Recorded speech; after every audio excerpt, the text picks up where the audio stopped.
Boa tarde, pessoal. Tudo bem? Meu nome é Felipe. Eu iniciei minha fala também saudando todos os conselheiros e conselheiras recentemente nomeados, diretores, convidados. Bem, depois dessa brilhante explanação, é sempre difícil falar após o Dr. Marcos. A gente fica até um pouco sem jeito para tentar alcançar esse brilhantismo, digamos assim. Mas vamos lá. Como bem disposto pelo Dr. Marcos, a ideia hoje é trazer os temas que estão mais em voga, que o jurídico está sendo mais questionado. Tá? Nós possuímos inúmeras ações coletivas, estamos atingindo o número de 30 ações coletivas, temos umas 6, 7 ações coletivas que estão em fase de execução, mas isso tudo a gente traz informes no site do Sint e toda tarde também temos um advogado disponível no período da tarde no Sint estadual para possíveis dúvidas acerca dessas ações coletivas. Então a ideia realmente é trazer esses temas que estão mais em voga. Eu cheguei um pouquinho antes e já foi me solicitado inúmeros esclarecimentos e dentre esses esclarecimentos, 3 pontos eu vou abordar hoje nessa explanação inicial. Tá? O primeiro ponto, pessoal, diz respeito à aposentadoria. O que acontece? Com o advento da Lei 668, que instituiu o novo plano de carreira do magistério catarinense, surgiu um problema acerca da aposentadoria. Qual seja? A lei anterior, Lei 1139 de 92, que era o nosso antigo plano, ela tinha um artigo, digamos assim, bem benéfico para o magistério. O que esse artigo estabelecia? O professor será aposentado de acordo com a média da carga horária dos últimos 3 anos na ativa, certo? Então, na prática, a gente tem conhecimento disso, nós sabemos, não é um fato a ser escondido, muitos professores que possuíam uma carga horária originária de 10, 20, 30 horas semanais, quando dos últimos 3 anos, antes de completar os requisitos para aposentadoria, acabavam majorando as suas cargas horárias para 40 horas semanais, certo? Qual foi o grande problema? A Lei 668, ela derrogou, ela extinguiu esse dispositivo. Tá? E qual é a medida que a Secretaria de Educação vem tomando nos processos administrativos de aposentadoria? Simples. A Secretaria de Educação dá 2 opções aos professores. Primeira, ou o processo de aposentadoria segue e você vai ser aposentado com a carga horária originária, que geralmente é de 10, 20 horas semanais, ou você retorna para a sala de aula. Tá? O que nós do Departamento Jurídico temos feito? Eu fiz uma reunião com o diretor de gestão de pessoas da Secretaria de Educação, o Krieger, e ele me disse o seguinte, ficamos em reunião em torno de 30 minutos debatendo o tema.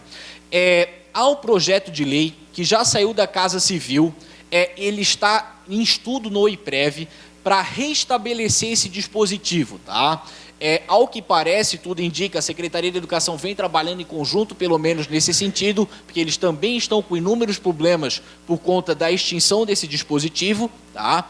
Então, ao que parece, esse projeto de lei está em estudo e nós temos orientado, não orientado os professores, mas feito esse esclarecimento e muitos professores têm optado por retornar para a sala de aula com a esperança de adivinhar esse projeto de lei. Pois bem, a título de ação judicial, o que nós temos? Temos algumas situações que se diferem. Por quê? Os professores que completaram o interstício aposentatório, ou seja, os requisitos para aposentadoria, antes de 31 de dezembro de 2015, ou seja, antes do advento da nova legislação, e que os processos de aposentadoria continuam tramitando, nós estamos ajuizando ações na lógica do direito adquirido. Claro, o professor fez um requerimento de aposentadoria, completou os requisitos para aposentadoria, há uma lei que dispõe que o processo administrativo de aposentadoria ele tem que ser decidido em 30 ou 60 dias, senão o professor pode se afastar da sala de aula, certo? Esses processos acabaram perdurando, não por culpa do professor, mas por trâmites burocráticos da própria Secretaria de Educação, o GERED, e não pode ser esse prejuízo passado para o professor. Então, nós temos trabalhado na lógica do direito adquirido para esses professores que completaram o interstício aposentatório antes de 31 de dezembro de 2015, certo? Nós, então, estamos pedindo que seja respeitada a regra dos últimos 3 anos, a média da carga horária dos últimos 3 anos para fins de aposentadoria. Os professores que completaram o intertício após, eles têm duas opções. Ou nós pensamos e ajuizamos uma ação, pensando na lógica das 80 maiores contribuições. Qual é o problema? Essas contribuições nas cargas horárias de 10 horas semanais acabariam entrando no cálculo, ou o professor volta para a sala de aula na esperança de adivinhar esse novo projeto de lei. Tá? Essas são as saídas que nós temos, infelizmente. Claro que o professor que se aposentou, que completou os requisitos para aposentadoria antes de 31 de dezembro, ele tem uma situação muito mais benéfica, porque nós trabalhamos na lógica de um direito adquirido. Essas ações são poucas, são ações individuais ainda, apesar do vasto número de atendimentos que a gente tem feito nesse sentido, e ainda não há uma posição do Poder Judiciário. Tá? Semana passada, salvo engano, nós ajuizamos 3 ações e o pedido de antecipação de tutela, o pedido liminar, ainda não foi analisado. Certo? Uma segunda questão que eu quero trazer para vocês, também advindo do novo plano de carreira do magistério catarinense, diz respeito ao enquadramento. No enquadramento, nós temos 2 situações. Tá? Uma primeira situação, pessoal, como já é de conhecimento notório, antes nós tínhamos uma tabela salarial com 12 níveis e 7 referências. Hoje nós temos uma tabela salarial com 6 níveis e 9 referências, certo? Quando o professor ele tem uma ascensão funcional, ou seja, ele passa de um nível para o outro, por exemplo, o professor tem o título de mestre, acaba passando para o título de doutor, acaba tendo uma regressão na referência. A título de exemplo, o professor era mestre, trava agora no nível 5D, obteve o título de doutor, acabou indo para o nível 6B, do D regrediu para o B, certo? De acordo com a lei, isso é um sistema legal, porque o que a lei dispõe? Artigo 10, parágrafo 2º do nosso plano. Quando o professor ele tem uma ascensão de nível, ele passa para o nível imediatamente superior, numa referência de vencimento superior. O que quer dizer? Sim, o professor estava no nível 5D. A lei diz, ele pode ir para o 6B, desde que o 6B tenha um vencimento superior ao nível 5D. Entretanto, pessoal, nós do jurídico entendemos que essa regra, e o próprio sindicato entende que essa regra não é benéfica. Por quê? Nós trabalhamos na lógica de que essa regressão de nível, ela acaba por desrespeitar o tempo de serviço do professor, certo? O tempo de serviço do professor. É claro que é uma tese difícil, o Poder Judiciário entende que não existe direito adquirido a regime jurídico, então a gente não vai conseguir trabalhar numa lógica, ele atingiu o D, ele tem direito adquirido até o D. Não, a gente vai ter que trabalhar em umas lógicas diversas e nós estamos trabalhando nessa tese, certo? Possivelmente no início de setembro já teremos uma ação judicial discutindo para que pelo menos até uma ascensão funcional ele seja mantido na referência que ele já conquistou. Então, no meu exemplo, ele do 5D, ele iria para o 6D e não para o 6B, certo? Um segundo ponto no enquadramento, pessoal, e isso diz respeito mais aos professores aposentados, também não é uma tese difícil, digamos assim, de colar no Poder Judiciário, porque nós estaríamos trabalhando numa lógica de 2 tabelas salariais. O que acontece? Na nossa tabela anterior, como eu disse, nós tínhamos 7 referências. Então, nós tínhamos inúmeros professores que chegavam na última referência, referência G, tinham tempo para progredir, tinham curso para progredir, mas não tinham para onde progredir. Ao serem enquadrados na nova tabela salarial, eles não foram enquadrados na última referência, que é a referência I, certo? A nossa lógica, a lógica do departamento jurídico, é que sim, a gente pode discutir isso na justiça.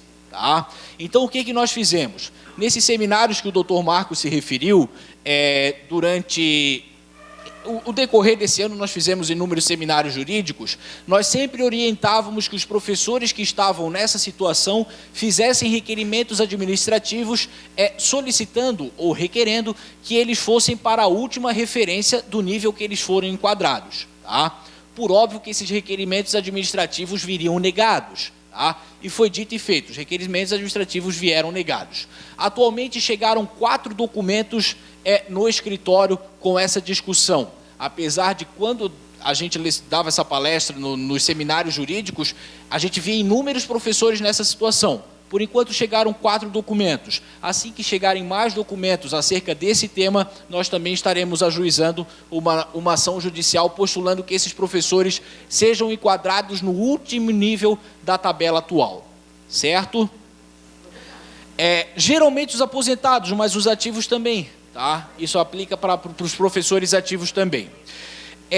Um terceiro ponto que eu quero tratar com vocês, pessoal, e também é uma ação a ser plantada, ajuizada, e isso não é por falta de documentos, porque, como bem disse o Dr. Marcos, chegou uma caixa de documentos também, diz respeito aos professores contratados em caráter temporário, triênios.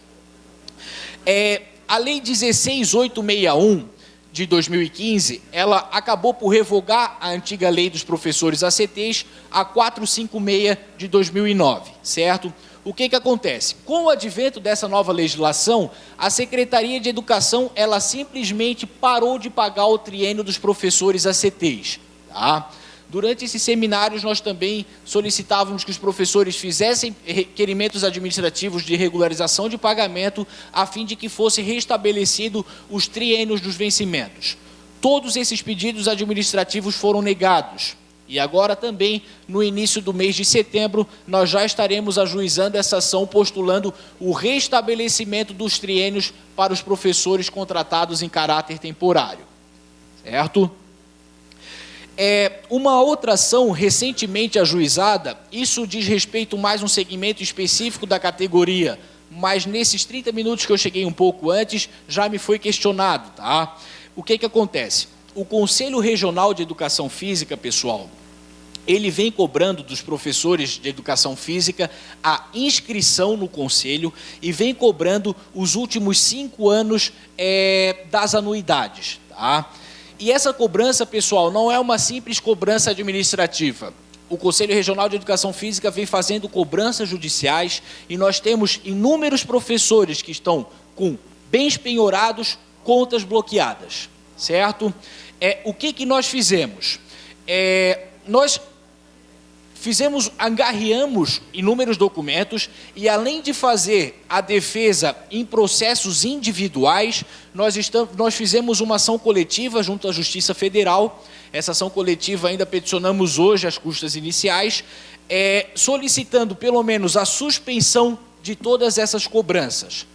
Pasme, colegas, infelizmente os tribunais, o entendimento majoritário dos tribunais, não é um entendimento uníssono, ele vem a favor do CREF. Tá? Ele vem a favor do Conselho, dizendo que essa cobrança ela é regular. Claro que nós também temos precedentes a favor dos professores.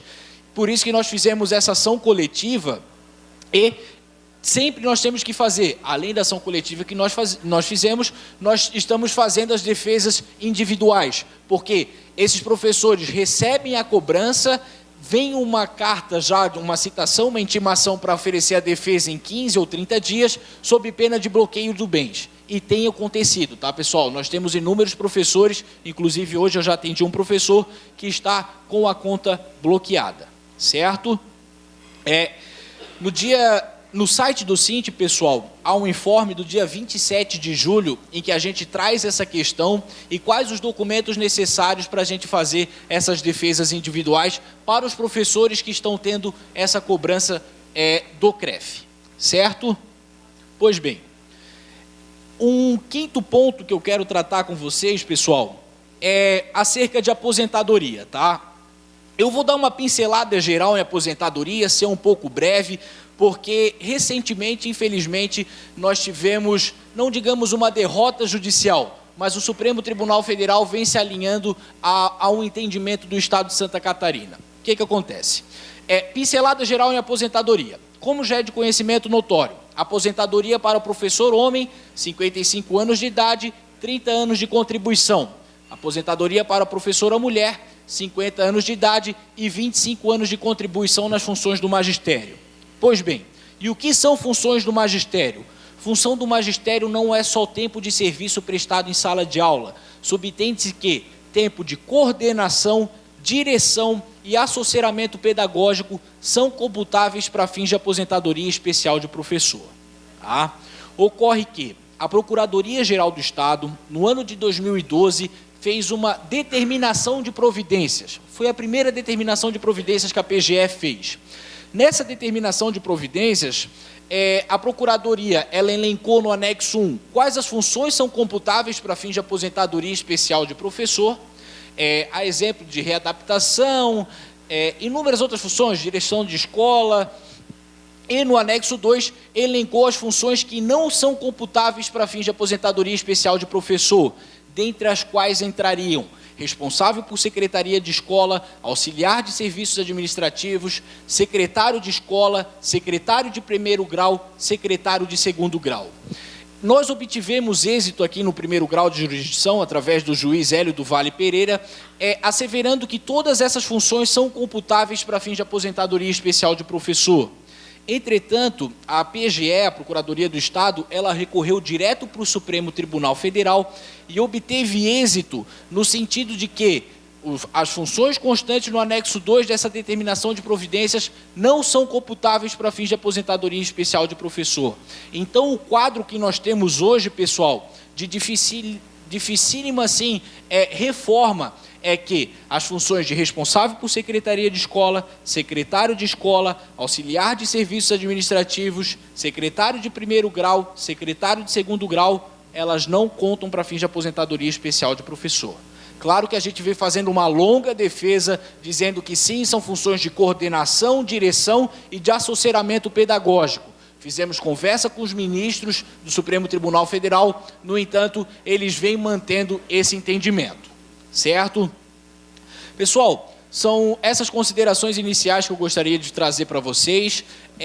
Eu acho que este é o momento, então, de nós começarmos a abrir para perguntas e para um possível debate.